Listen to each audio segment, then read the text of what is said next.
शांति। आज है 16 नवंबर 2023। सुनते हैं आज का पुरुषार्थ। आज की हेडिंग है संपूर्ण निर्विकारी। आज बाबा ने कहा, हमें बाप समान संपूर्ण निर्विकारी बनना है। अपने चित्त को शांत, निर्मल, प्रेम और शुभ भावनाओं से भरपूर करना है। पवित्र तो अनेक आत्माएं बन गए, पर पवित्रता का बल थोड़ों के अंदर ही रहता है।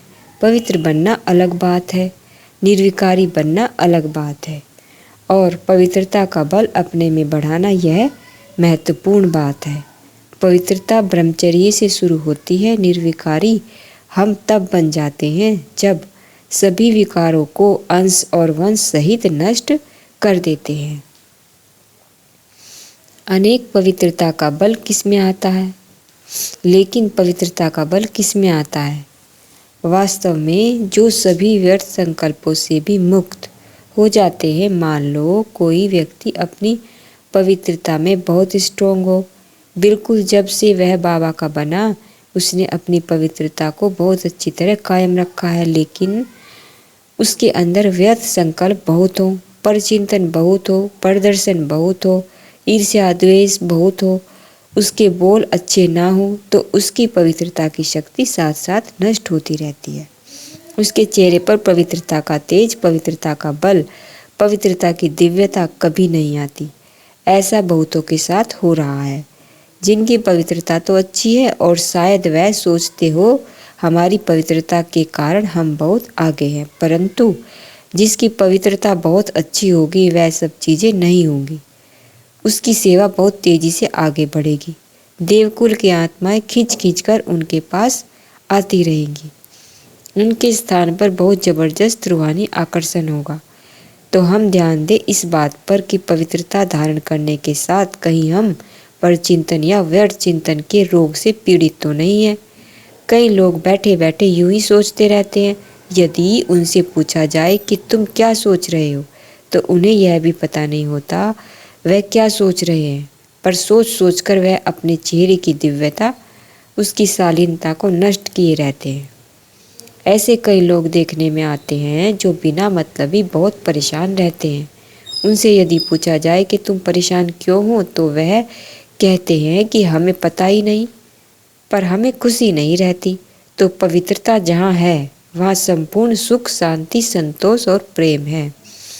उनके चेहरे पर खुशी दिखाई देती है। अन्यथा समझ लेना चाहिए कि हमारे पास पवित्रता का बल बहुत कम है। हमें सभी को अपनी पवित्रता की शक्ति से शुद्ध वाइब्रेशन फैलाकर वायुमंडल को भी पवित्र करना है और प्रकृति में भी पुनः उसकी खोई हुई शक्ति को भर देना है, ताकि प्रकृति जन्म जन्म के लिए हमारी पालना कर सके।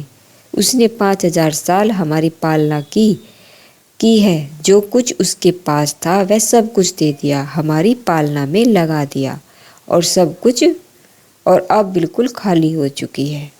तो आज सारा दिन हम प्रकृति को भी योगदान करेंगे। 2 स्वमान अपने पास रखेंगे। मैं पवित्रता का फरिश्ता हूँ और प्रकृति का मालिक हूँ। बाबा से पवित्र किरणें मुझ पर पड़ रही हैं और मुझसे चारों ओर फैल रही हैं।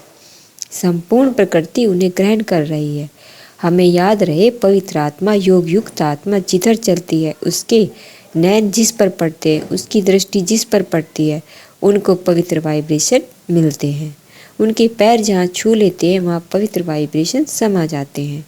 उनके हाथ जहाँ लग जाते हैं, हाथों से भी पवित्र वाइब्रेशन निकलकर उन वस्तुओं में, सब्जियों में, पानी में, वस्त्रों में समाने लगते हैं। उनकी भावनाएं चारों ओर के वायुमंडल को परिवर्तित करती है। तो आज का यह बहुत सुंदर अभ्यास रहेगा कि हम प्रकृति को निरंतर वाइब्रेशन देते रहें, तो हम बाबा के बहुत ही ज़्यादा सहयोगी संतान साबित होंगे।